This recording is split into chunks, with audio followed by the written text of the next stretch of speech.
The Galactic Confederation had existed for 12,000 years, comprising over 300 species across 87 star systems.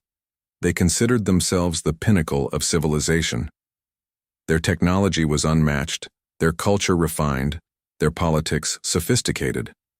They had rules about contacting primitive worlds: observe, document, but never interfere until a species achieved faster-than-light travel. Then they encountered humans. Earth was designated Observation Case, Year 4721. Initial reports classified humans as moderately aggressive primates with rudimentary technology. The observation post on Luna watched as humans split atoms, walked on their moon, and fought their endless wars. They'll destroy themselves before achieving spaceflight, predicted Admiral Vorn, the Confederation's military strategist. It's the pattern we've seen countless times, but humans didn't follow patterns. When the first human FTL ship appeared, at the edge of Alpha Centauri in 2157, the Confederation's welcoming committee was stunned. The primitive vessel shouldn't have worked. It violated 6 fundamental principles of interstellar physics the Confederation held sacred. "We built it anyway," said Captain Thomas Bell of the ESS Pioneer. "Theory said it wouldn't work. We tried it and found out it did."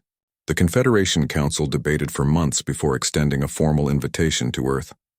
Some members were intrigued by human ingenuity. Others were terrified. Humans entered galactic society with characteristic enthusiasm. They traded technology, established embassies, and marveled at alien cultures. For nearly a decade, integration proceeded smoothly. Too smoothly. The trouble began when a Confederation research vessel borrowed a human colony ship for study.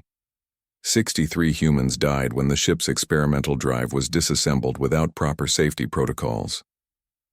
"An unfortunate accident," declared High Counselor Draz. "The humans will accept our formal apology and generous compensation." He was wrong. Earth demanded a full investigation, criminal charges against those responsible, and technology transfers as restitution. The Confederation Council scoffed.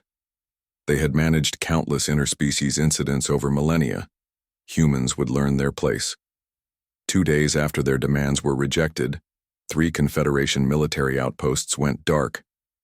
"Impossible," sputtered Admiral Vorn when shown the evidence of human involvement. "Their weapons are primitive. Our shields are impenetrable." The humans had simply ignored the shields.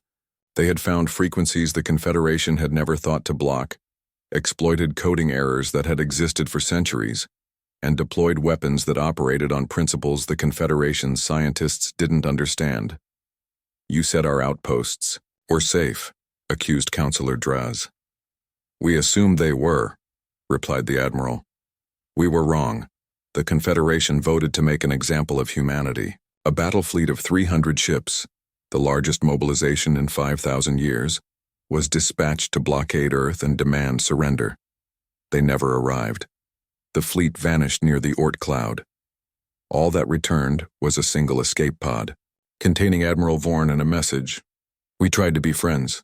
You chose to be conquerors. Let this be a lesson." Panic spread through the Confederation.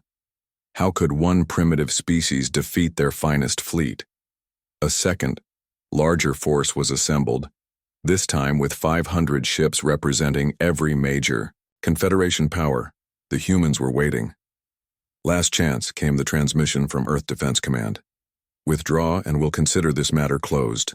The Confederation commanders laughed. 500 ships against one world? They advanced. What followed would be remembered as the 7-Minute War. Humanity unleashed technologies the Confederation had never imagined. Weapons that bent space, drones that moved faster than sensors could track, and defense systems that seemed to predict attacks before they happened. The mighty Confederation fleet became orbiting debris. In the emergency session that followed, the Confederation Council received a simple message from Earth. "We will join your Confederation as equals or not at all. You decide." For the first time in 12,000 years, the Confederation faced an ultimatum it couldn't ignore. Their military was in shambles, their confidence shattered. "How did this happen?" demanded Counselor Draz. How could we misjudge them so badly? The answer came from an unlikely source, a xenobiologist who had studied human history. We misunderstood. Their defining trait, she explained. We thought it was aggression, but it's adaptability. Humans don't just accept reality. They test it, challenge it, change it. While we perfected what we knew, they constantly sought what they didn't know, the Po. Confederation had no choice. They offered humanity full membership with unprecedented concessions. Earth accepted with one additional condition: the establishment of a new Confederation charter, guaranteeing the rights and sovereignty of all member species. Within a century, humans held key positions throughout Confederation society. Their unorthodox thinking revolutionized technologies stagnant for millennia. Their insistence on equal treatment dismantled ancient hierarchies. The Confederation entered a new golden age, not of conquest, but of innovation. The species that had once looked down on primitive humans now studied their history for insights. In private, Counselor Draz asked Captain Bell, now Earth's ambassador, the question that haunted him. "Did you plan this outcome from the beginning, Early?" Smiled. "We hoped for friendship but prepared for resistance. On Earth, we have an old saying about those who underestimate others. They mess around and find out." The Confederation had done exactly that.